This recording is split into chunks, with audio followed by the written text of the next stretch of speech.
ইমানের পথ কাটাই ভরা ফুল বিছানো নয়, ইমানের পথ কাটাই ভরা ফুল বিছানো নয়। এ পথে তায়েফ বদর উহুদ বালাকট কারবালা পাড়ি দিতে হয়, ইমানের পথ কাটাই ভরা ফুল বিছানো নয়। কথা বলেন ঠিক কিনা? আমার দিনী ভাইরা, মক্কার অবস্থা যখন এরকম, ঠিক সেই সময় রাসূল করিম সাল্লাল্লাহু আলাইহি ওয়াসাল্লাম কাবা শরীফের ছায়ায় চাদর মুড়ি দিয়া বসে বসে আরাম ফরমাচ্ছেন। যেরকম সুবহানাল্লাহ। আমার দিনী ভাইরা, কষ্ট হচ্ছে না তো আপনাদের? একজন সাহাবী নবীজির কাছে যে বলছেন, ইয়া রাসূলুল্লাহ, ইয়া হাবিবাল্লাহ, ওগো নবীজি, মক্কার অবস্থা কিন্তু ভালো না।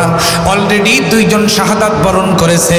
ঈমান রক্ষা করতে গিয়া আপনার কলিজার টুকরা সাহাবী হযরত আম্মার রাদিয়াল্লাহু তাআলা পৃথিবীর জমিন থেকে প্রায় শাহাদাত বরণের কাছাকাছি চলে গেছে। আমার তিনি ভাইরা, সাহাবী বলছে, ইয়া রাসূলুল্লাহ, ইয়া হাবিবাল্লাহ, আপনি ইয়াসির পরিবারের জন্য আল্লাহর কাছে দোয়া করেন, ইয়াসির পরিবারের জন্য আপনি মাফ চান। এই ঘটনা শোনা মাত্রই আমার নবীজি বসা ছিলেন, বসা থেকে উঠে দাঁড়ায় গেলেন। নবীজির গায়ের থেকে চাদর মোবারকখানা পড়ে গেল। আমার নবীজি একবার সামনে একবার পেছনে, একবার সামনে একবার পেছনে দৌড়াদৌড়ি করতেছিলেন, ছোটাছুটি করতেছিলেন, পরেশান হয়ে গেলেন আমার নবীজি। এক পর্যায়ে নবীজি আমার কাবা শরীফের গিলাফ দুটি এভাবে ধরে হাউমাউ করে কান্না শুরু করলেন। চোখের পানি ছেড়ে দিয়া দিয়া কাঁদতেছেন। হাদিস শরীফের মধ্যে এসেছে, দাড়ি ভিজে ভিজে পানিগুলো, চোখের পানিগুলো জমিনের উপরে পড়তেছিল। নবীজি আমার দুটি হাত আসমানের দিকে উঁচু করে কাবার গিলাফ ধরে এভাবে করে কান্না করতেছেন আর বলতেছেন, ওগো আরশের মালিক আল্লাহ, এই ইয়াসির পরিবারকে তুমি মাফ করে দাও, ইয়াসির পরিবারকে তুমি ক্ষমা করে দাও, ইয়াসির পরিবারের জন্য তুমি জান্নাতের গ্যারান্টি দিয়ে দাও। আমার তিনি ভাইয়েরা, নবীজি যখন এভাবে করে কাবা শরীফের গিলাফ ধরে কান্নাকাটি করতেছেন, আমার আল্লাহ রাব্বুল আলামিন তখন হযরত জিবরাইল আমিনকে ডাক দিয়ে বলেন, ও জিবরাইল রে, আর দেরি করা যাবে না, আমার নবীজির কাছে চলে যাও। তার কারণ হলো, আমি আমার নবীর চোখের পানি আমি আল্লাহ সহ্য করতে পারি না। ইন্নাল্লাযীনা ক্বালু রাব্বুনা আল্লাহ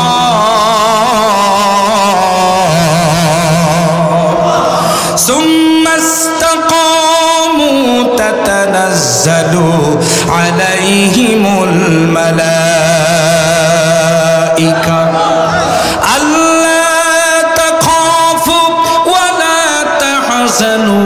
وأبشروا بالجنة التي كنتم توعدون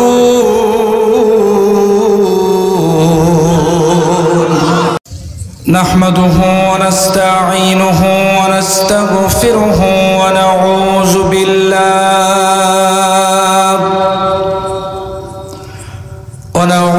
بالله من شرور أنفسنا ومن سيئات أعمالنا. من يهد الله فلا مضل له ومن يضلل فلا هادي له. ونشهد أن لا إله إلا الله وحده لا شريك له. ونشهد أن سيدنا وحبيبنا ومولانا محمدا عبده ورسوله الذي أرسله بالحق بشيرا ونذيرا وداعيا إلى الله بإذنه وسراجا منيرا فقد قال الله تعالى في كلامه المجيد وفرقانه الحميد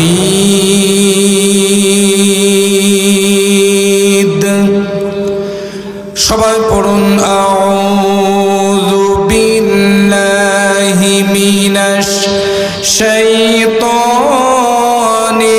রাজীম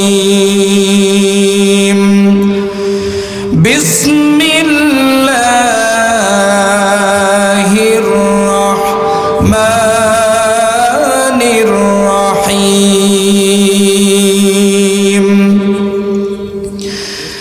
ইন্নাল্লাযীনা ক্বালু রাব্বুনাল্লাহু সুম্মা ইসতাকামু তাতানাজ্জালু আলাইহিমুল মালাইকা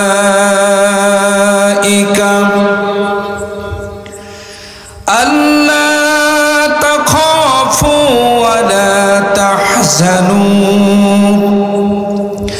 ওয়া আবশিরু বিল জান্নাতিল্লাতী কুনতুম তুআদুন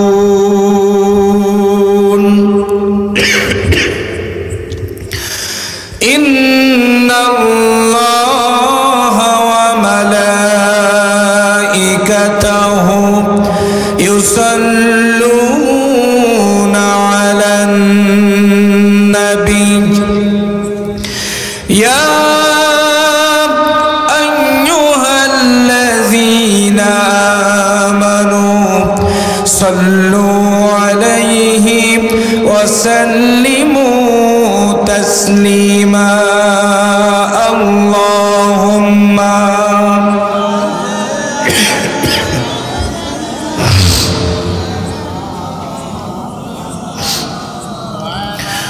ওয়া আলা আলি সাইয়্যিদিনা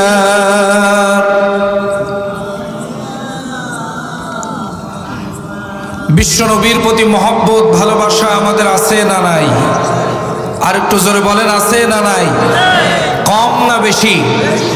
এমনকি আমরা রাসূল করিম সাল্লাল্লাহু আলাইহি ওয়াসাল্লামকে এত বেশি ভালোবাসি, প্রয়োজনে আল্লাহ রাসূলের শান এবং মানকে রক্ষা করার জন্য আমরা আমাদের নিজেদের জীবন পর্যন্ত দিতে রাজি আছি। কথা বলেন ঠিক না বেঠিক?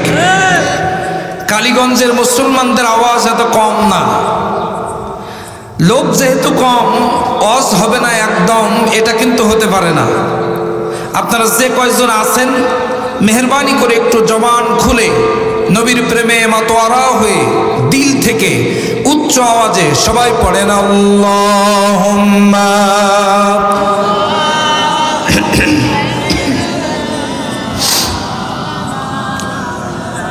ওয়া আলা আলি সাইয়্যিদিনা।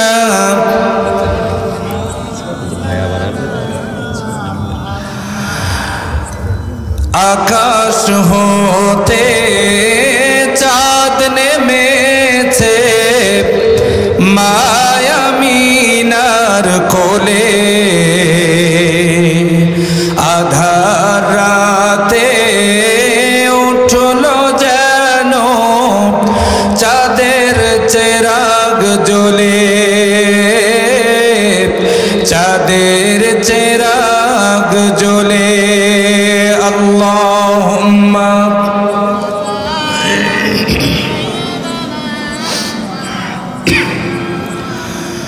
ওয়া আলা আলি সাইয়্যিদিনা।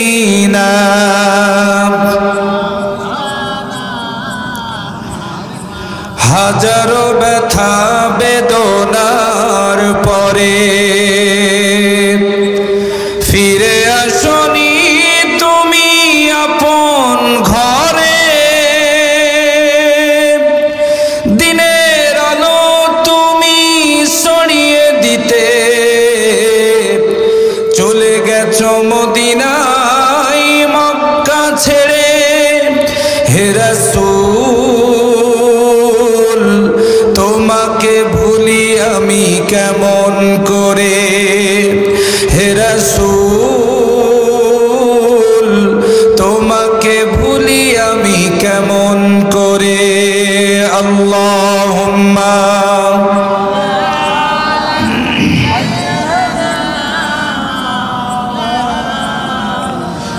ওয়া আলা আলি সাইয়্যিদিনা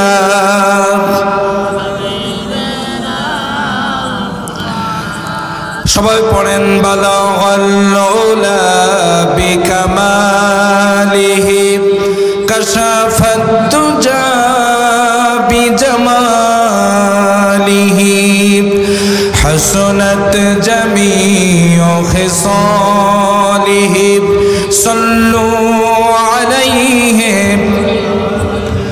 মুঝে কুছ মিলে या ना मिले मोहम्मद मिले यानी ओ शई जिससे अल्लाह मिले बलगल उला बिकमालिही कशफत दुजा बिजमालिही हसनत जमीउ खिसालिही सल्लु अलैहि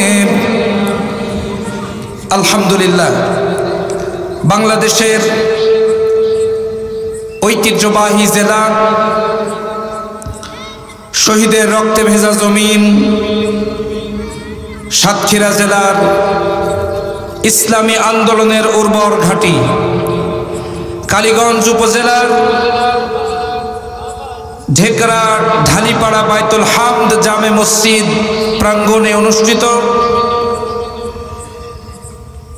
মাহফিল ইন্তেজামিয়া কমিটি কর্তৃক আয়োজিত 13তম বার্ষিক তাফসীরুল কোরআন মাহফিল 2024 আজকের মাহফিলের পরম শ্রদ্ধাভাজন জনাব সভাপতি এলাকার সর্বজন শ্রদ্ধাভাজন ব্যক্তিত্ব জনাব মোহাম্মদ আব্দুস সবুর সাহেব বারাকাল্লাহু ফি হায়াতি আমরা সকলে বলি আল্লাহুম্মা আমিন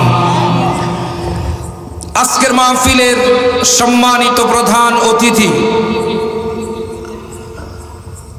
নবনির্বাচিত উপজেলা চেয়ারম্যান কালীগঞ্জ ইঞ্জিনিয়ার শেখ মেহেদী হাসান সুমন আল্লাহ রাব্বুল আলামিন চেয়ারম্যান মহোদয়ের হায়াতে তৈয়বা সিয়াতে কুল্লিয়া দান করুন আমরণ কোরআনের খেদমতে কাজ করার তৌফিক দান করেন আমরা বলি আল্লাহুম্মা আমিন আজকের মাহফিলের সম্মানিত বিশেষ অতিথিবৃন্দ শেখ ইকবাল আলম বাবলু শেখ আবুল কাশেম মোহাম্মদ আব্দুল্লাহ এরপরে মোহাম্মদ আব্দুল গফফার সর্দার সহ মঞ্চোপবিষ্ট সম্মানিত শ্রদ্ধাভাজন ব্যক্তিবর্গ আমার সম্মুখে উপবিষ্ট দিনদার পরহেজগার মুত্তাকি ভাই এবং বাবাজিরা আজকের মাহফিলে আমার পূর্বে অত্যন্ত জ্ঞান গর্ব আলোচনা রেখে আপনাদেরকে মুগ্ধ করেছেন অত্র এলাকার বক্তৃতা জগতের উজ্জ্বল নক্ষত্র বিশিষ্ট ইসলামী চিন্তাবিদ ও সুমিষ্ট ভাষী বক্তা হাফেজ কারি মোহাম্মদ নূর হুসাইন সাহেব আল্লাহ রাব্বুল আলামিন ওনার কথাগুলো আমাদের সকলকে আমল করার তৌফিক দান করুন আমরা বলি আল্লাহুম্মা আমিন এছাড়া আরো কথা বলেছেন হযরত মাওলানা মোহাম্মদ আসাদুজ্জামান সাহেব সহ আমার সম্মুখবিষ্ট তৌহিদি জনতার এক অংশ পর্দার অন্তরালে অবস্থানরতা সম্মানিতা সর্বগুণে গুণান্বিতা অবলা সরলা পর্দানাসীনা ধার্মিকা আমার সম্মানিতা মা এবং বোনেরা সকলকে জানাচ্ছি আমার অন্তরস্থল হৃদয়ের কন্দল মনের মণিকোঠা থেকে আপনাদের উদ্দেশ্যে সশ্রদ্ধ সালাম কারো জবান বন্ধ থাকবে না স্বতঃস্ফূর্তভাবে সালামের জবাবটা দিয়ে দেন আসসালামু আলাইকুম ওয়া রাহমাতুল্লাহি ওয়া বারাকাতুহু আপনারা সবাই কেমন আছেন আলহামদুলিল্লাহ, আল্লাহ রাব্বুল আলামিন আমাকেও ভালো রেখেছেন। আসুন আমরা শুরুতেই কালিমাতুশ শুকরিয়া আদায় করি সে মহান আল্লাহ সুবহানাহু ওয়া তাআলার দরবারে, যে মহান মুনিব আপনাকে আমাকে এমন একটি সময়ে আজকের এই মাহফিলে আসার এবং বসার তৌফিক দান করেছেন, যেই সময়ে গোটা বিশ্বের সমস্ত মুসলমানেরা নির্যাতিত, নিষ্পেষিত, অপমানিত, লাঞ্ছিত, বঞ্চিত ইহুদি, খ্রিস্টান এবং মুসলমান মুনাফিক কর্তৃক শাসিত। কথা বলেন ঠিক না বেঠিক? আরেকটু জোরে বলেন। অপরদিকে গোটা বিশ্বের পরিবেশটা পাপের সাগরে হাবুডুবু খাচ্ছে। সুদ, ঘুষ, জেনা, ব্যভিচার, দুর্নীতি, অন্যায়, অবিচার, নারী ধর্ষণ, মানুষ খুন, এমন কোনো অন্যায় নাই যা আমাদের দেশে, আমাদের সমাজে হচ্ছে না। কথা বলেন ঠিক না বেঠিক? ঠিক আমরা যে মুহূর্তে পৃথিবীর একটা প্রান্তে কালীগঞ্জের এই জমিনে বসে পবিত্র কোরআনুল কারীমের তাফসীর শোনার জন্য নির্বিঘ্নে আমরা আজকে বসে আছি, আপনি তাকিয়ে দেখুন পৃথিবীর অপর প্রান্তে ফিলিস্তিনের জমিনে আমার মুসলমান ভাইদের উপরে পৃথিবীর নিকৃষ্ট জারজ রাষ্ট্র ইসরায়েলের ইহুদিদের বোমা হামলায় প্রতি মুহূর্তে আমার হাজার হাজার প্যালেস্টাইনের মুসলমান নারী, পুরুষ এবং শিশুরা পৃথিবীর জমিন থেকে বিদায় হয়ে যাচ্ছে। কথা বলেন ঠিক না বেঠিক? এক কথায় গোটা দুনিয়ার মুসলমানদের ইসলামের জন্য এখন এই সময়টা অত্যন্ত ক্লান্তি লগন। ইসলামের এই ক্লান্তি লগনে যে মহান মুনিব আপনাকে আমাকে আজকের এই মাহফিলে আসার এবং বসার, কোরআন থেকে কিছু কথা শোনার তৌফিক এনায়েত করেছেন, এজন্য আপনি, আমরা খুশি না বেজার? আরেকটু জোরে বলেন, খুশি না বেজার? কম না বেশি? যদি খুশি হয়ে থাকেন, আকাশ বাতাস মুখরিত করে শরীরের সবটুকুন শক্তি কণ্ঠের আগায় নিয়ে এসে শুকরিয়ার ঝান্ডাটা আরশে আজিমে পৌঁছায় দেন। চিৎকার করে বলুন আলহামদুলিল্লাহ। আর একটু জোরে বলুন আলহামদুলিল্লাহ। লক্ষ কোটি দুরূদ আর সালাম বিশ্ব মানবতার মহান মুক্তির দিশারি, নির্যাতিত, নিষ্পেষিত, লাঞ্ছিত, বঞ্চিত, শোষিত মানবতার পরম বন্ধু, কাল কিয়ামতের কঠিন বিপর্যস্ত ময়দানে আপনার আমার জন্য একমাত্র সুপারিশকারী, যিনি পৃথিবীতে এসেছিলেন একটা আলো হিসাবে, এমন একটি সমাজে তিনি অবতীর্ণ হয়েছিলেন, এমন একটি সমাজে তিনি এসেছিলেন যেই সমাজের মানুষ এমন কোনো অন্যায় ছিল না যা তারা করত না। এমনকি নিজের আপন মায়ের সঙ্গে জেনা করাকেও তারা অপরাধ মনে করত না। জোরে বলেন নাউজুবিল্লাহ। কন্যা সন্তান জন্মগ্রহণ করাকে তারা কুলক্ষণ মনে করত।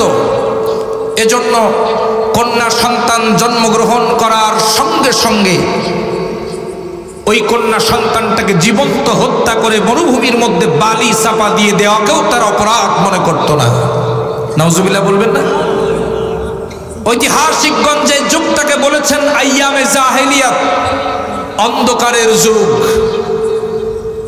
সেই অন্ধকারের যুগে রাসূল করিম সাল্লাল্লাহু আলাইহি সাল্লামকে আল্লাহ রাব্বুল আলামিন পাঠালেন, সঙ্গে দিলেন একখানা পরশ পাথর। একটু আওয়াজ করে বলুন তো সেই পরশ পাথরের নাম কি? আর একটু জোরে বলুন কি নাম? আল কোরআন।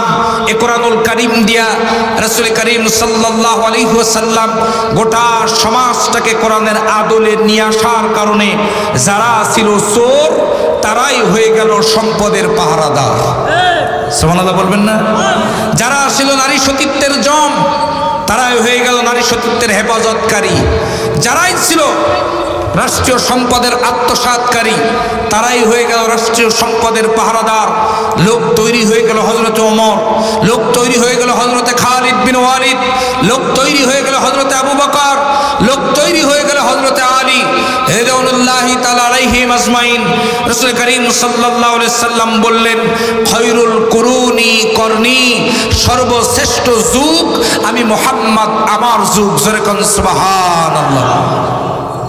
সেই যুগ বদলের অগ্রনায়ক আপনার আমার কলিজার টুকরা নবী আকায়ে নামদার তাজদার মদিনা জনাবে মুহাম্মদুর রাসূলুল্লাহ, সবাই বলুন সাল্লাল্লাহু আলাইহি ওয়াসাল্লাম। মাগফিরাত কামনা করছি যুগে যুগে কালে কালে আল্লাহর জমিনে আল্লাহর দ্বীন প্রতিষ্ঠিত করার লক্ষ্যে বুকের তাজা রক্ত এ জমিনে যারা ঢেলে দিয়েছেন এবং অত্র এলাকার মাটির নিচে যত মুমিন মুমিনাত অন্ধকারবিহীন কবরে চলে গিয়েছেন, আল্লাহ রাব্বুল আলামিন যেন তাদেরকে জান্নাতের উচ্চ মাকাম দান করেন। আমরা বলি আল্লাহুম্মা আমিন। আরেকটু জোরে বলুন আল্লাহুম্মা আমিন। সম্মানিত হাজিরিন, চলুন ভূমিকায় মোটেও কথা লম্বা করব না।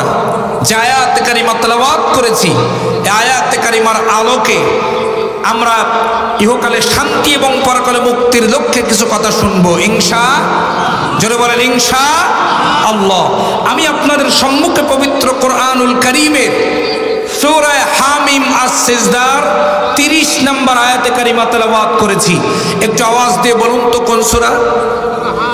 সূরা হামিম আস-সিজদা। বলেন সূরা হামিম আস-সিজদা আয়াত নাম্বার কত?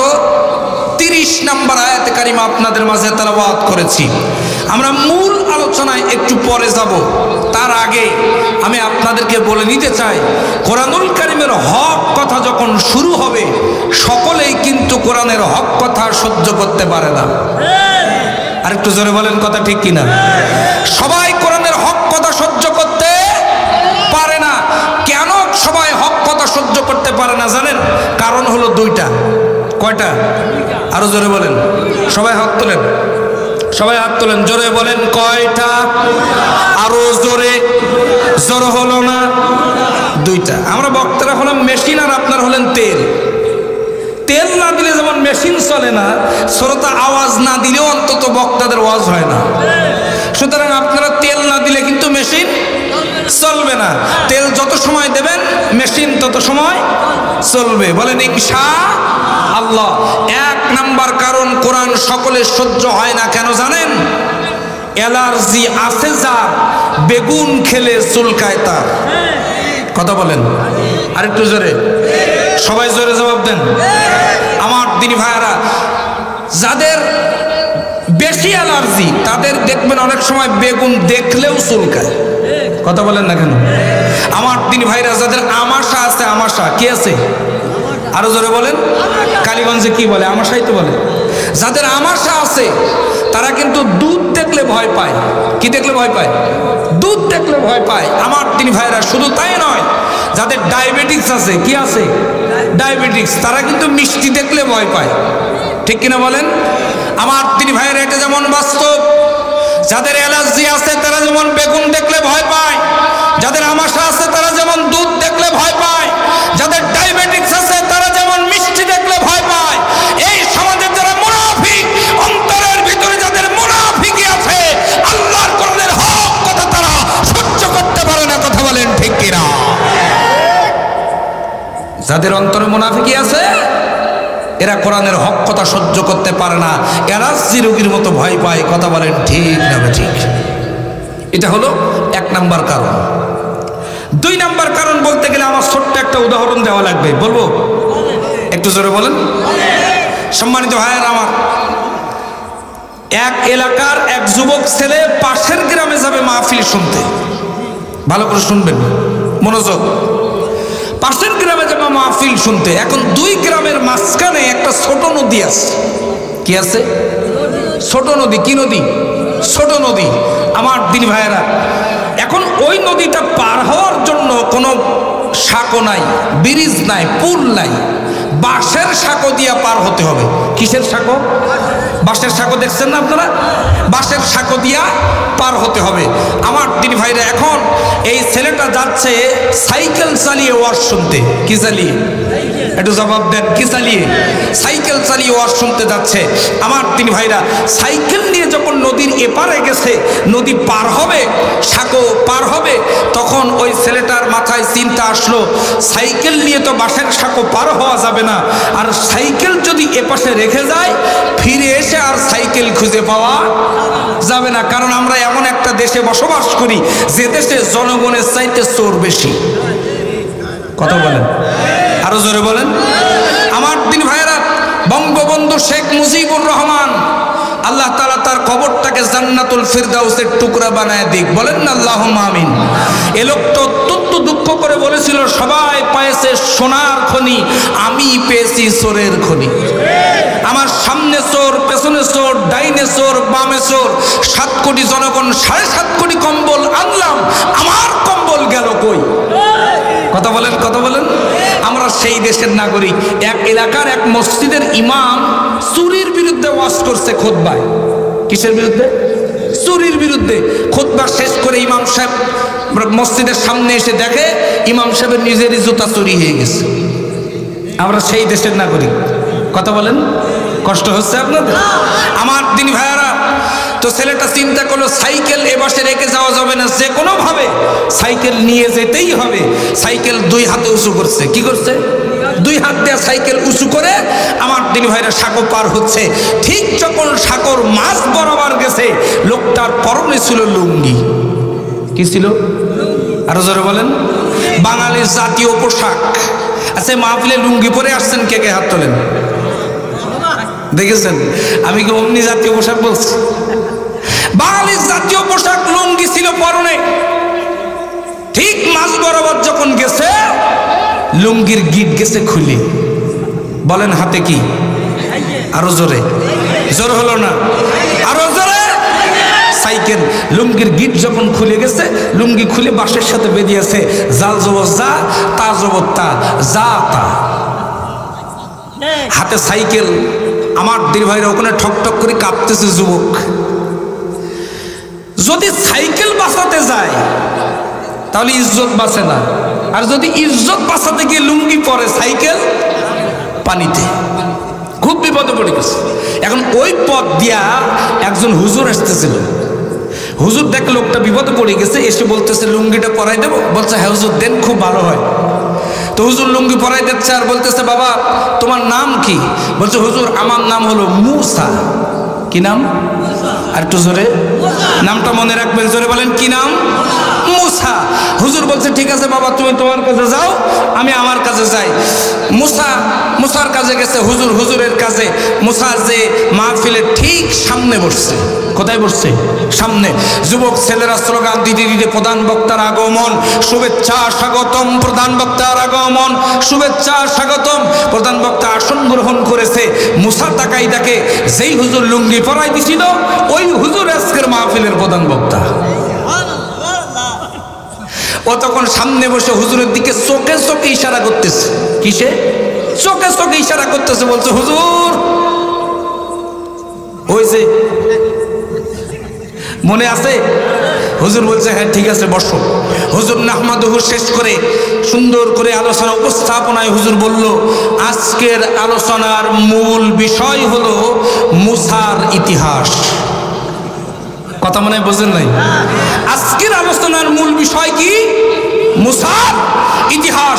যেই বলেছে আজকের আলোচনার মূল বিষয় মুসার ইতিহাস, সামনে বসে দেখা মুসা তখন বলছে হুজুর উহু। কি বলছে? উহু। হুজুর বলছে তুমি ওরকম করতেছো কেন? বলছে হুজুর আপনি যে আলোচনা পারেন করেন, ফেরাউনের 14 গোষ্ঠী উদ্ধার করে দেন, কোনো অসুবিধা নেই। নমরুদের কাঁচা খুলে দেন, কোনো অসুবিধা নেই। আবু জাহেলের বালিশ ছাড়া শোয়াই দেন, কোনো অসুবিধা নেই। কিন্তু মুসার ইতিহাস বলা যাবে না। মুসার ইতিহাস বলা যাবে না। এখন হুজুর বলবে মুসা নবীর কাহিনী, আর ও মনে করেছে ওই যে লুঙ্গি পরাই দিছিল, হুজুর মনে হয় ওই ঘটনা আজকের মাহফিলে বলবে। ও তখন দাঁড়িয়ে যে বলছে হুজুর আজকের মাহফিলে আমার জীবন থাকতে মুসার ইতিহাস বলতে দেওয়া হবে না। বলেন তো আমার দিনী ভাইয়ারা, আমাদের দেশেও এরকম মুসার জাত 2-1জন আছে না নাই? আরেকটু জোরে বলেন আছে না নাই? কোরআনুল কারীমের আলেমরা যখন কোরআনের মঞ্চে বসে আল্লাহ জমিনে আল্লাহ দ্বীন প্রতিষ্ঠার পক্ষে কথা বলে, নির্যাতিত মুসলমানদের পক্ষে কথা বলে, আল্লাহর কোরআনের আলেমদের মুক্তির পক্ষে কথা বলে, ওই এলাকার কিছু নাস্তিক বেঈমানের 5টা গোলামেরা ওরা মনে করে হুজুর আমার বিরুদ্ধে বলবে, এজন্য এসে বলে হুজুর খবরদার রাজনীতি করা যাবে না। কথা বলেন ঠিক কিনা? আমার দিনী ভাইরা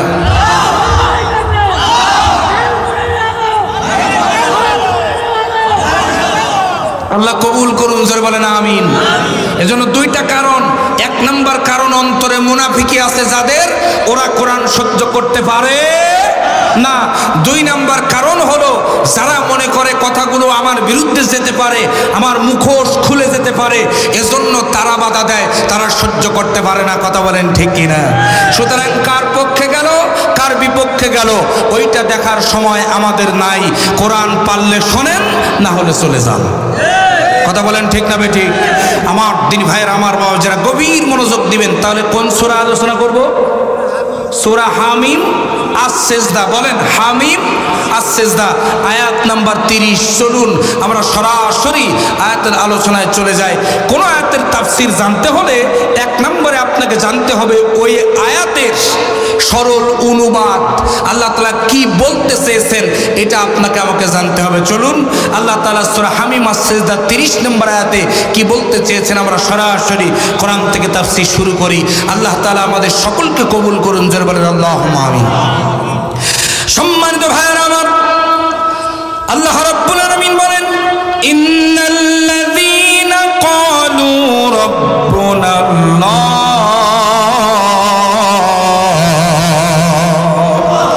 সুম্মা ইসতাকামু তাতানাজ্জালু আলাইহিমুল মালাইকা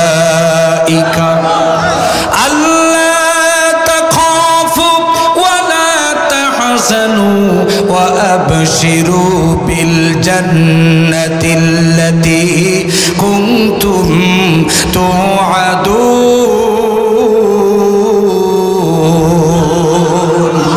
আল্লাহ তাআলা বলছেন ইন্না, নিশ্চয়ই, হুরুফে মুশাব্বাহ বিল ফিল, নিশ্চয়তা প্রদান করছেন কে? আরো জোরে বলেন কে? আল্লাহ তাআলা বলছেন ইন্না, নিশ্চয়, আল্লাযীনা, যে বা যাহারা, ক্বালু, বলে, রব্বুনাল্লাহ, আমাদের রব আল্লাহ, আমাদের রব আল্লাহ, সুম্মা ইসতাকামু, অতঃপর এই কথাটির উপর ইস্তিকামাত থাকে, দৃঢ় থাকে, অটল থাকে, অনড় থাকে, প্রতিষ্ঠিত থাকে।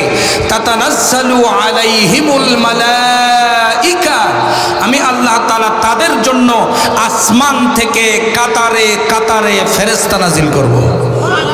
আর জোরে বলবেন না সুবহানাল্লাহ? ফেরেশতারা এসে বলতে থাকবে, আল্লাহ তাখাফু ওয়ালা তাহজানু, ভয় পেও না, চিন্তা করো না, ওয়া আবশিরু বিল জান্নাহ, জান্নাতের সুসংবাদ গ্রহণ করো, আল্লাতী কুনতুম তুআদুন, যেই জান্নাতের ওয়াদা স্বয়ং আল্লাহ তোমাদের সাথে করেছেন। জোরে বলেন সুবহানাল্লাহ। এটি হলো আয়াতের সরল অনুবাদ। এবার আসেন, দুই নম্বরে কোন আয়াতের তাফসীর জানতে হলে আপনাকে জানতে হবে ওই আয়াতের শানে নুজুল, কোন প্রেক্ষাপটে আল্লাহ তাআলা ওই আয়াতটি নবীজির কাছে নাজিল করেছিলেন। আপনি আমি যদি জানতে পারি, আয়াতের আলোচনা আপনার আমার কাছে স্পষ্ট আয়নার মতো ক্লিয়ার হয়ে যাবে। আসুন সূরা হামিম আস-সিজদা 30 নম্বর আয়াতটা কোন প্রেক্ষাপটে নবীজির কাছে নাজিল হয়েছিল আমরা তাফসীর থেকে জেনে আসি। আমার দিনী ভাইরা, এই আয়াতটি নাজিল হয়েছিল মক্কায়। জোরে বলেন কোথায়? আরেকটু জোরে বলেন কোথায়? মক্কায়। এমন একটি সময়ে আয়াতটা নাজিল হয়েছিল যে সময় ইসলামের প্রাথমিক যুগ। আল্লাহু আকবার বলেন। যে সময় ইসলাম কবুল করার অপরাধে সাহাবীদের উপরে চলছিল নির্মম নির্যাতনের স্টিম রুলার, স্বয়ং আল্লাহর নবীর উপরে নির্যাতনের স্টিম রুলার চলছিল। ঠিক সেই সময় একটি নির্দিষ্ট পরিবারকে জান্নাতের সুসংবাদ দেয়া আল্লাহ তাআলা এই আয়াতটা নবীজির কাছে অবতীর্ণ করেছিলেন। জোরে বলেন সুবহানাল্লাহ। সেই পরিবারটির নাম তাফসীরের ভিতরে এসেছে ইয়াসির পরিবার। কি পরিবার? আরো জোরে বলেন। ইয়াসির পরিবার। এই ইয়াসির পরিবারের 3 জন সদস্য ছিল। কয়জন? আরো জোরে বলেন। 3 জন। এক নাম্বার হযরতে ইয়াসির রাদিয়াল্লাহু তাআলা আনহু। 2 নাম্বার হলো হযরতে ইয়াসির রাদিয়াল্লাহু তাআলা স্ত্রী হযরতে সুমাইয়া রাদিয়াল্লাহু তাআলা আনহা। 3 নাম্বার ওনাদের দুজনের একটা সন্তান ছিলেন যার নাম হলো বিশিষ্ট সাহাবী হযরতে আম্মার রাদিয়াল্লাহু তাআলা আনহু। জোরে বলেন সুবহানাল্লাহ। এই 3 জনকে কেন্দ্র করে আল্লাহ তাআলা জান্নাতের ঘোষণা দিয়া এই আয়াতটা নবীজির কাছে অবতীর্ণ করেছিলেন। এখন আসুন কি এমন ঘটনা এই পরিবারটির সাথে ঘটানো হয়েছিল আমরা তাফসীর থেকে একটু জেনে নেই। আল্লাহ তাআলা কবুল করেন। জোরে কোন আমিন। সম্মানিত ভাইয়েরা আমার, আল্লাহর নবী বিশ্ব নবী জনাবে মুহাম্মদ রাসূলুল্লাহ সাল্লাল্লাহু আলাইহি সাল্লাম যখন নবুয়ত পেলেন, রিসালাত পেলেন, আল্লাহ রাব্বুল আলামিন ডাক দিয়ে বললেন, ইয়া আইয়ুহার রাসূল বাল্লিগ মা উনজিলা ইলাইকা মির রাব্বিক। ওগো আমার হাবিব, আমি আল্লাহ তাআলা আমার পক্ষ থেকে আপনার কাছে যে কিতাবখানা অবতীর্ণ করেছি, এই কিতাব দিয়া আপনি মানুষের মাঝে দাওয়াতি কাজ করেন। জোরে বলেন সুবহানাল্লাহ। আল্লাহর নবী যখন দাওয়াতি কাজ শুরু করলেন আমার ভাইরা, ঠিক সেই সময় আল্লাহর নবী বিশ্ব নবীর দাওয়াত গ্রহণ করে সর্বপ্রথম যারা নবীজির কাছে হাতে হাত রেখে কালেমা পড়ে মুসলমান হয়ে গিয়েছিল, এক নাম্বার হলো হযরত ইয়াসির পরিবারের প্রথম সদস্য, নাম হলো হযরত আম্মার। চিৎকার দিয়ে বলেন সুবহানাল্লাহ। হযরত আম্মার যখন কালেমা পড়ে মুসলমান হয়ে গেল, এ সংবাদ চলে গেল আবু জাহেলের দরবারে। আবু জাহেল বলছে, আম্মার আমার রাষ্ট্রে থাকবে, আমার খাবে, আমার পড়বে, আবার আমার বিরুদ্ধে দল করবে, তা তো হতে পারে না। ধরে নিয়ে আয় আম্মারকে। হযরত আম্মারকে গ্রেফতার করা হলো। গ্রেফতার করে মরুভূমির মধ্যে একটা পিলারের সাথে, একটা খুঁটির সাথে তাকে বেঁধে ফেলা হলো। বেঁধে চামড়ার চাবুক দিয়ে পিঠের মধ্যে চাবুকের আঘাত করা শুরু করে দিল আবু জেহেল। আবু জেহেল ডাক দিয়ে বলছে, আম্মার এখনো সময় আছে, কালেমা ছেড়ে দাও, এখনো সময় আছে, ইসলামী আন্দোলন ছেড়ে দাও, ইসলাম ছেড়ে দাও, মুহাম্মাদের দল ছেড়ে দাও, তাহলে তোমাকে ছেড়ে দেওয়া হবে। আর যদি তুমি ইসলাম না ছেড়ে দাও, তাহলে তোমাকে মারতে মারতে পৃথিবীর জমিন থেকে বিদায় করে দেওয়া হবে। আবার তিনি ভাইয়েরা ওই দিন ওই মরুভূমির উত্তপ্ত বালুর উপরে পিঠ মোবারক দিয়া ফিনকে দেয়া রক্ত বাহির হচ্ছে হযরতে আম্মার রাদিয়াল্লাহু তাআলা আনহু। এই অবস্থায় হযরতে আম্মার শাহাদাত আঙ্গুলিটা আসমানের দিকে উঁচু করে সেদিন দায়িত্বহীন ভাষায় বলে দিয়েছিল আবু জেহেল, একবার যারা কালেমা গ্রহণ করে দেহ ক্ষত বিক্ষত হয়ে গেলেও ওই কালেমা তারা ছাড়তে পারে না। ও আবু জেহেল, তুমি যদি আমাকে মারতে মারতে পৃথিবীর জমিন থেকে বিদায় করে দাও, আমি আম্মার একটা সেকেন্ডের জন্য ইসলামের পর থেকে এক চুল পরিমাণ দূরে সরে যাব না। জোরে কোন সুবহানাল্লাহ। এর নাম ঈমান। এর নাম কি? আর একটু জোরে বলেন।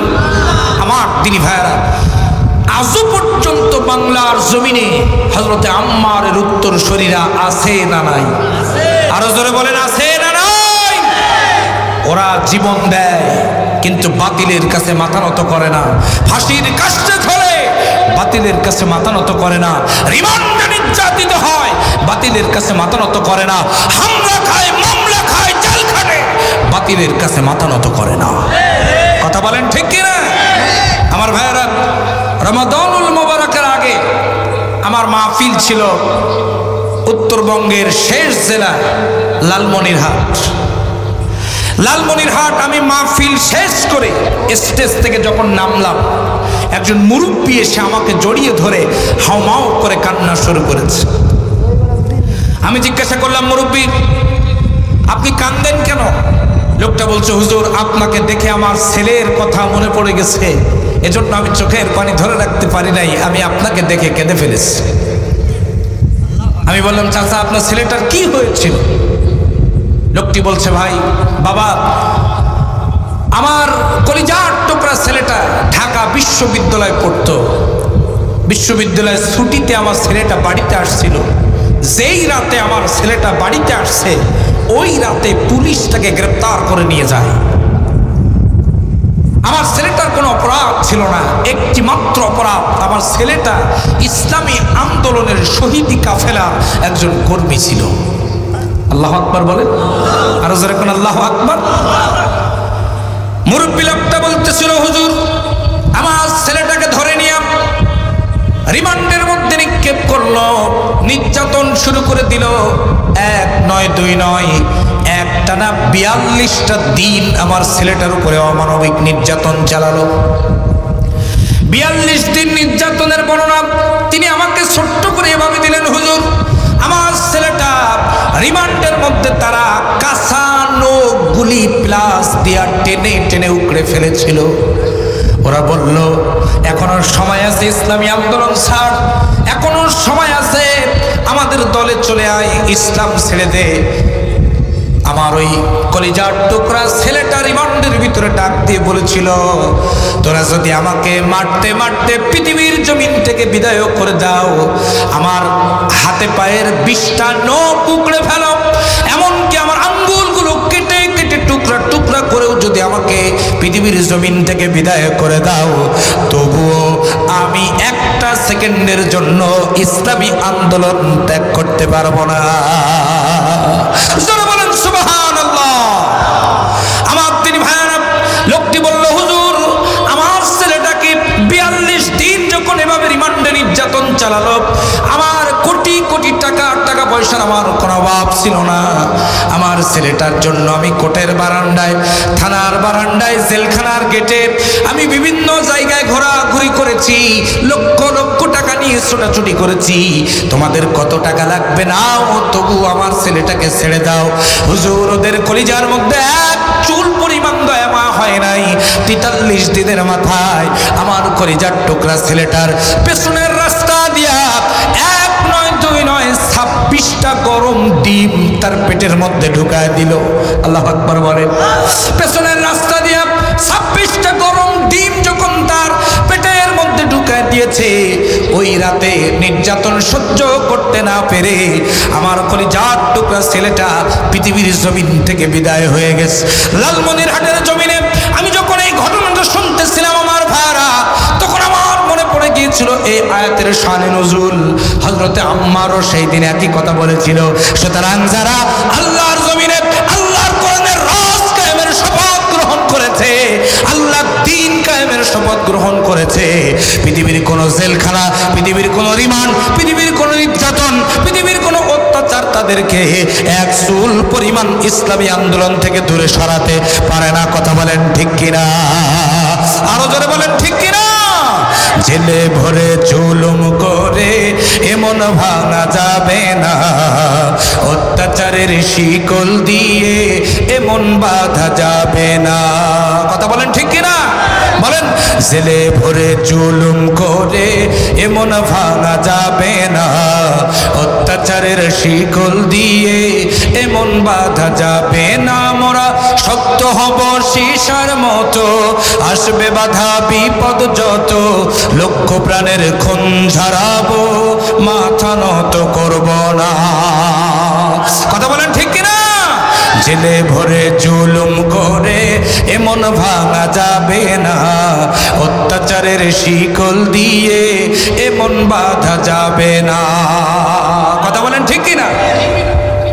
আমার তিনি ভাইরা, আম্মার রাদিয়াল্লাহু তাআলা যখন এত নির্যাতনের পরেও কালেমার পথ থেকে এক চুল পরিমাণ দূরে সরে আসতেছে না, ঠিক সে সময় আবু জেহেল বলল, এভাবে হবে না, আম্মারের মা সুমাইয়াকে ডাক দাও, সুমাইয়াকে ডেকে তার ছেলেটাকে বুঝাইতে বলো। তার ছেলেকে যদি বুঝায়, মা বুঝাইলে হয়তো ছেলে বুঝে ফিরে আসতে পারে। ডাকা হলো হযরত সুমাইয়া রাদিয়াল্লাহু তাআলা আনহাকে। হযরত সুমাইয়া রাদিয়াল্লাহু তাআলা আনহাকে ডেকে আবু জেহেল বলল, সুমাইয়া তুমি তোমার সন্তানটাকে বুঝাও, আম্মারকে বুঝাও, তোমার ছেলেটা যেন ফিরে আসে। যদি ফিরে আসে তাহলে আমরা তাকে পৃথিবীর জমিন থেকে বিদায় করব না, আর যদি তোমার ছেলেটা ফিরে না আসে তাহলে কিন্তু মারতে মারতে তাকে পৃথিবীর জমিন থেকে বিদায় করে দেব। আমার তিনি ভাইয়ারা, মা কারে বলে লক্ষ্য করুন। পৃথিবীর কোন মা সন্তানের এই অবস্থা দেখে ফাটা পিঠ, রক্ত বের হচ্ছে, অজ্ঞান হয়ে মরুভূমির মধ্যে পড়ে আছে, এরকম অবস্থা দেখে পৃথিবীর কোনো মাকে সহ্য করতে পারে?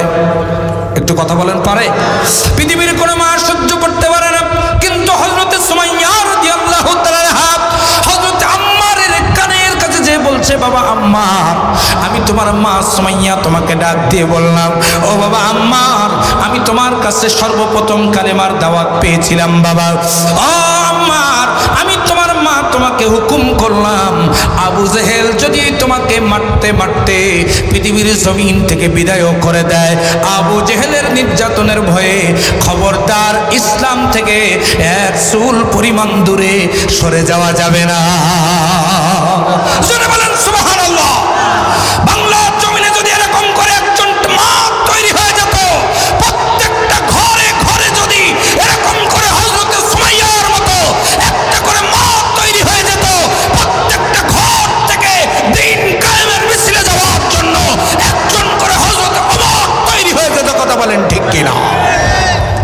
মাদেরকে এরকম হওয়ার দরকার আছে না নাই? আরো জোরে বলেন। মা বলছে বাবা আম্মার, আজকে যদি আবু জাহেলের নির্যাতনের ভয়ে তুমি যদি ইসলাম থেকে এক চুল পরিমাণ দূরে সরে যাও, আমি মা তোমাকে বললাম কিয়ামতের কঠিন ময়দানে আল্লাহর দরবারে আল্লাহর আদালতে আমি মা সুমাইয়া তোমার বিরুদ্ধে বাদী হয়ে আল্লাহর দরবারে মামলা দায়ের করব। আল্লাহু আকবার বলবেন না? আরো জোরে বলেন না আল্লাহু আকবার। আমার তিনি ভাইয়েরা, কষ্ট হচ্ছে না তো আপনাদের?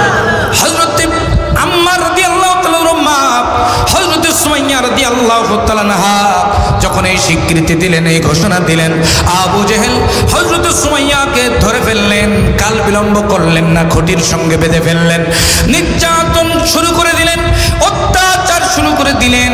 বললেন সুমাইয়া এখনো সময় আছে, কালেমা ছেড়ে দে, ইসলাম থেকে দূরে সরে আয়, নতুবা তোকে মারতে মারতে পৃথিবীর জমিন থেকে বিদায় করে দেব। হযরত সুমাইয়া রাদিয়াল্লাহু তাআলা আনহা একজন মহিলা মানুষ, ঈমান কত পবিত্র, ঈমান কত মজবুত, লক্ষ্য করুন আমার ভাইয়েরা ও কালীগঞ্জের মুসলমানেরা, গভীর মনোযোগ দিয়ে কথাগুলো শোনার চেষ্টা করবেন। হযরত সুমাইয়া ডাক দিয়ে বললেন, আবু জেহেল শুনে রাখ, সেই কালিমা গ্রহণ করার কারণে আমার কলিজার টুকরা সন্তান আম্মার পিঠ দিয়ে রক্ত বের হয়ে যাচ্ছে। আমি সুমাইয়া অনেক আগেই ওই কালিমা গ্রহণ করে ইসলামের সুশীতল ছায়াতলে শামিল হয়ে গেছি। জোরে কান সুবহানাল্লাহ। ইসলাম হলো চিরদিনের শান্তি সুখের নিশানা, ইসলাম ছাড়া অন্য সবই জাহান্নামের ঠিকানা। কথা বলেন। ইসলাম হলো চিরদিনের শান্তি সুখের নিশানা, ইসলাম ছাড়া অন্য সবই জাহান্নামের ঠিকানা। শান্তির আশায় দেশের মানুষ দৌড়াইতেছে হইয়া বেহুশ। কথা বলেন। আজকে কিন্তু আমরা বেহুশ হয়ে ছুটছি। কোন পথে শান্তি? আসলে কোনো পথে শান্তি খুঁজে পাচ্ছি না, কিয়ামত পর্যন্ত শান্তি খুঁজে পাবো না যতক্ষণ না কোরআন রাষ্ট্রীয়ভাবে কায়েম না হবে, কোরআনের পথে যখন গোটা সমাজ না আসবে ততদিন পর্যন্ত শান্তি প্রতিষ্ঠিত হবে। শান্তির আশায় দেশের মানুষ দৌড়াইতেছে হইয়া বেহুশ, মরিচিকার পিছে করে জীবন মরণ সাধনা, ইসলাম ছাড়া অন্য সবই জাহান্নামের ঠিকানা। কথা বলেন ঠিক কিনা আমার দিনী ভাইয়েরা? এই ঘোষণা দেওয়ার সঙ্গে সঙ্গে হযরতে সুমাইয়া রাদিয়াল্লাহু তাআলা আনহার তল পেটে বল্লম দিয়া, বর্ষা দিয়া আবু জেহেল সজরে আঘাত করে তল পেটটায় ভরপুর করে দিল, ফিনকি দিয়া রক্ত বাহির হয়ে গেল। মক্কার জমিন হযরতে সুমাইয়া তথা ইসলামের প্রথম শহীদ হযরতে সুমাইয়ার রক্তে মক্কার জমিন লালে লাল হয়ে গেল। আমার দিনী ভাইয়েরা, হযরতে সুমাইয়া রাদিয়াল্লাহু তাআলা আনহা জমিনের মধ্যে লুটিয়ে পড়লেন, কিন্তু আবু জেহেলের কাছে একটা সেকেন্ডের জন্য মাথা নত করেন নাই। জোরে বলেন সুবহানাল্লাহ। হযরতে সুমাইয়া রাদিয়াল্লাহু তাআলা আনহা প্রথম শহীদ হিসাবে নাম লিখায় পৃথিবীর জমিন থেকে বিদায় হয়ে গেলেন, কিন্তু আবু জেহেলের কাছে মাথা নত করেন নাই। এর নাম ঈমান। এর নাম কি? আরো জোরে বলেন, এর নাম কি? ঈমান। আমার ভাইয়েরা, শানে নুজুল বলছে, একটুখানি লক্ষ্য করবেন। হযরতে সুমাইয়া রাদিয়াল্লাহু তাআলা যখন শাহাদাত বরণ করলেন, হযরতে আম্মারের পিঠ দিয়া যখন রক্ত বাইর হয়ে যাচ্ছে, ঠিক এরকম সময় আমার ভাইয়েরা আবু জেহেল বলল, এ সুমাইয়ার স্বামী ইয়াসিরকে ডাকো। ইয়াসিরকে ডেকে তার সন্তান আম্মারকে বুঝাইতে বলো, যদি আম্মার বুঝে ফিরে আসে তাহলে তাকে ছেড়ে দেব, নতুবা তাকে পৃথিবীর জমিন থেকে বিদায় করে দেব। হযরতে ইয়াসিরকে ডাকা হলো। হযরতে ইয়াসির রাদিয়াল্লাহু তাআলা আনহু এসে লক্ষ্য করে দেখলেন কলিজার টুকরা সন্তান আম্মার পিঠ দিয়ে রক্ত বাইর হচ্ছে, বেহুশ হয়ে পড়ে আছে। এরপরে আমার তিনি ভাইরা প্রিয়তমা স্ত্রী পৃথিবীর জমিন থেকে শাহাদাত বরণ করেছে। আবু জেহেল বলছে, এখনো সময় আছে, তুমি তোমার ছেলেকে বোঝাও, দেখেছো তোমার ছেলে আর তোমার স্ত্রীর অবস্থা। হযরতে ইয়াসির রাদিয়াল্লাহু তাআলা কি জবাবখানা দিলেন, জবাবখানা স্বর্ণ অক্ষরে কিয়ামত পর্যন্ত লেখা থাকবে। হযরতে ইয়াসির রাদিয়াল্লাহু তাআলা ডাক দিয়ে বলছেন, আবু জেহেল শুনে রাখ, সেই কালিমা গ্রহণ করার কারণে আমার কলিজার টুকরা আম্মার পৃথিবীর জমিন থেকে বিদায় হয়ে গেছে। যেই কালিমা বিদায়ের লগনে যেই কালিমা গ্রহণ করার কারণে আমার প্রিয়তম স্ত্রী সুমাইয়া পৃথিবীর জমিন থেকে বিদায় হয়ে গেছে, আমি ইয়াসির অনেক আগেই ওই কালিমা গ্রহণ করে ইসলামের শশীতল ছায়াতলে শামিল হয়ে গেছি। আমার দিনী ভাইয়েরা, হযরত ইয়াসির রাদিয়াল্লাহু তাআলা আনহু কি কায়দায় তাকে হত্যা করা হলো একটুখানি লক্ষ্য করুন। হযরত ইয়াসির রাদিয়াল্লাহু তাআলা ডান পায়ে একটা দড়ি বাঁধা হলো। কি বাঁধা হলো? দড়ি। বাম পায়ে আর একটা দড়ি বাঁধা হলো। ডান পায়ের দড়িটা ডান পাশে একটা উটের পায়ে বেঁধে দিল, বাম পায়ের দড়িটা বাম পাশে একটা উটের পায়ে বেঁধে দিল। আমার তিনি ভাইয়েরা, দুই দিক দিয়া দুইটা তাজা উট ছুটাই দিয়েছে। আমার তিনি ভাইয়েরা, আমাদের সমাজে দেখবেন বাঁশ আছে না, বাঁশ, এই বাঁশের মাথায় কোড়াল দিয়ে আপনি আঘাত করলেন, কাঁচা বাঁশের মাথায় আঘাত করে দুই দিক দিয়ে দুইটা বাঁশ টান দিলে দেখবেন ঠাস ঠাস করে বাঁশের গিরাগুলো ছাড়াইয়া বাঁশ দুইটা দুই দিকে আলাদা হয়ে যায় কি যায় না? আরো জোরে বলেন যায় কিনা?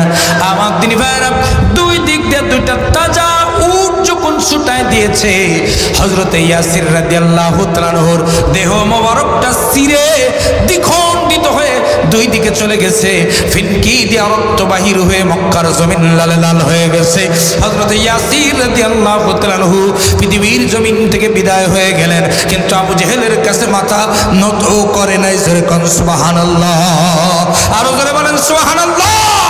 এর নাম ঈমান। জোরে বলেন কথা ঠিক কিনা? আর জোরে বলতে হবে কথা ঠিক কিনা? ঈমানের পথ কাটাই ভরা, ফুল বিছানো নয়। ঈমানের পথ কাটাই ভরা, ফুল বিছানো নয়। এ পথে তায়েফ বদর উহুদ বালাকট কারবালা পাড়ি দিতে হয়। ঈমানের পথ কাটাই ভরা, ফুল বিছানো নয়। কথা বলেন ঠিক কিনা? আমার দিনী ভাইরা, মক্কার অবস্থা যখন এরকম, ঠিক সেই সময় রাসূল করিম সাল্লাল্লাহু আলাইহি ওয়াসাল্লাম কাবা শরীফের ছায়ায় চাদর মুড়ি দিয়া বসে বসে আরাম ফরমাচ্ছেন। যেরকম সুবহানাল্লাহ। আমার দিনী ভাইরা, কষ্ট হচ্ছে না তো আপনাদের? একজন সাহাবী নবীজির কাছে যে বলছেন, ইয়া রাসূলুল্লাহ, ইয়া হাবিবাল্লাহ, ওগো নবীজি, মক্কার অবস্থা কিন্তু ভালো না। অলরেডি দুইজন শাহাদাত বরণ করেছে। ঈমান রক্ষা করতে গিয়া আপনার কলিজার টুকরা সাহাবী হযরতে আম্মার রাদিয়াল্লাহু তাআলা পৃথিবীর জমিন থেকে প্রায় শাহাদাত বরণের কাছাকাছি চলে গেছে। আমার তিনি ভাইরা, সাহাবী বলছে, ইয়া রাসূলুল্লাহ, ইয়া হাবিবাল্লাহ, আপনি ইয়াসির পরিবারের জন্য আল্লাহর কাছে দোয়া করেন, ইয়াসির পরিবারের জন্য আপনি মাফ চান। এই ঘটনা শোনা মাত্রই আমার নবীজি বসা ছিলেন, বসা থেকে উঠে দাঁড়ায় গেলেন। নবীজির গায়ের থেকে চাদর মোবারকখানা পড়ে গেল। আমার নবীজি একবার সামনে একবার পেছনে, একবার সামনে একবার পেছনে দৌড়াদৌড়ি করতেছিলেন, ছোটাছুটি করতেছিলেন, পরেশান হয়ে গেলেন আমার নবীজি। এক পর্যায়ে নবীজি আমার কাবা শরীফের গিলাফ দুটি এভাবে ধরে হাউ মাউ করে কান্না শুরু করলেন। চোখের পানি ছেড়ে দিয়া দিয়া কাঁদতেছেন। হাদিস শরীফের মধ্যে এসেছে, দাড়ি ভিজে ভিজে পানিগুলো, চোখের পানিগুলো জমিনের উপরে পড়তেছিল। নবীজি আমার দুটি হাত আসমানের দিকে উঁচু করে কাবার গিলাফ ধরে এভাবে করে কান্না করতেছেন আর বলতেছেন, ওগো আরশের মালিক আল্লাহ, এই ইয়াসির পরিবারকে তুমি মাফ করে দাও, ইয়াসির পরিবারকে তুমি ক্ষমা করে দাও, ইয়াসির পরিবারের জন্য তুমি জান্নাতের গ্যারান্টি দিয়ে দাও। আমার তিনি ভাইয়েরা, নবীজি যখন এভাবে করে কাবা শরীফের গিলাফ ধরে কান্নাকাটি করতেছেন, আমার আল্লাহ রাব্বুল আলামিন তখন হযরতে জিবরাইল আমিনকে ডাক দিয়ে বলেন, ও জিবরাইল রে, আর দেরি করা যাবে না, আমার নবীজির কাছে চলে যাও। তার কারণ হলো, আমি আমার নবীর চোখের পানি আমি আল্লাহ সহ্য করতে পারি না। সুবহানাল্লাহ বলবেন? আরো জোরে বলেন না সুবহানাল্লাহ। আমি আমার নবীর চোখের পানি সহ্য করতে পারি না। কিন্তু দুঃখের বিষয় হলো আমার ভাইরা, সেই নবীর চোখের পানি আমার আল্লাহ হতে পারে না। আমার দেশের কিছু নাস্তিক বেঈমান কুলাঙ্গার আছে, সেই নবীজিকে গালি দেয়। কত বলেন আমার তিনি ভাইয়েরা, গত কয়েকদিন আগে এক নাস্তিকের বাচ্চা টেলিভিশনের টকশোর ভিতরে বসে আমার নবীজিকে গালি দিয়ে বলল আমার নবী নাকি চরিত্রহীন ছিল। জোরে বলবেন না নাউজুবিল্লাহ। আপনি কে কোন দল করেন এটা দেখার বিষয় নয়। বিশ্বনবী কি কোনো দলের? আরো জোরে বলেন। কালীগঞ্জের মুসলমানেরা আওয়াজ একটু জোরে দেন, বলেন বিশ্বনবী কি কোনো দলের? বিশ্বনবী হলেন আমাদের কলিজার টুকরা। কথা বলেন ঠিক না বেঠিক? আমরা আজকের মাহফিল থেকে নাস্তিক বেঈমানদেরকে একটা কথা দ্ব্যর্থহীন ভাষায় বলে দিতে চাই, ও নাস্তিক বেঈমানেরা, টেলিভিশনের টকশোর ভিতরে পুলিশ পাহারায় আমার নবীজিকে গালি দাও কেন? তোর যদি বৈধ বাপে জন্ম দিয়ে থাকে আমার মতো খোলা ময়দানে সাতক্ষীরার জমিনে এসে, কালীগঞ্জের জমিনে এসে আমার নবীজিকে গালি দিয়ে থাক, কালীগঞ্জের তাওহীদি জনতা তোদের পিঠের চামড়া তুলে লবণ লাগিয়ে দেবে। কথা বলেন ঠিক কিনা? আমার দিনী ভাইয়ারা, একটা কথা স্পষ্ট, তোমরা আমাকে গালি দাও আমি কিছু বলবো না, তোমরা আমার মাকে গালি দাও তবুও কিছু বলবো না, তোমরা আমার বাবাকে গালি দাও তবুও কিছু বলবো না। আমি একটা দল করি, সে দলকেও তুমি গালি দাও তবুও তোমাকে কিছু বলবো না। তবে খবরদার আমাদের কলিজার মধ্যে আঘাত করবা না। কথা বলেন, কথা বলেন। আন-নাবিয়্যু আউলা বিল মুমিনিনা মিন আনফুসিহিম, সূরা আহজাবের 6 নম্বর আয়াতের প্রথম অংশে আল্লাহ তাআলা বলছেন নবীজি হবেন গোটা দুনিয়ার মুসলমানদের কাছে তাদের জীবনের চাইতে প্রিয়। কথা বলেন, কথা বলেন। সেই জীবনের চাইতে প্রিয় নবীকে বাংলার জমিনের নাস্তিক বেঈমানেরা গালি দেবে, আর বাংলার তাওহীদি জনতা ঘরে বসে বসে আঙ্গুল চুষবে। এটা কখনো হতে পারে না। ভবিষ্যতে যদি আমার নবীজিকে আর কোন নাস্তিকের বাচ্চা বাংলার জমিনে গালি দেয়, তাওহীদি মুসলমান কিন্তু ঘরে বসে থাকবে না। টেকনাফ থেকে তেতুলিয়া, রূপসা থেকে পাতুরিয়া, সুন্দরবন থেকে বান্দরবান বারুদের মতো জ্বলে উঠে নাস্তিক বেঈমানদের জিহ্বা ছিঁড়ে কুত্তার খাদ্যে পরিণত করতে হবে। রাজি আছেন কারা? তারা দুই হাত তুলে আল্লাহকে দেখা।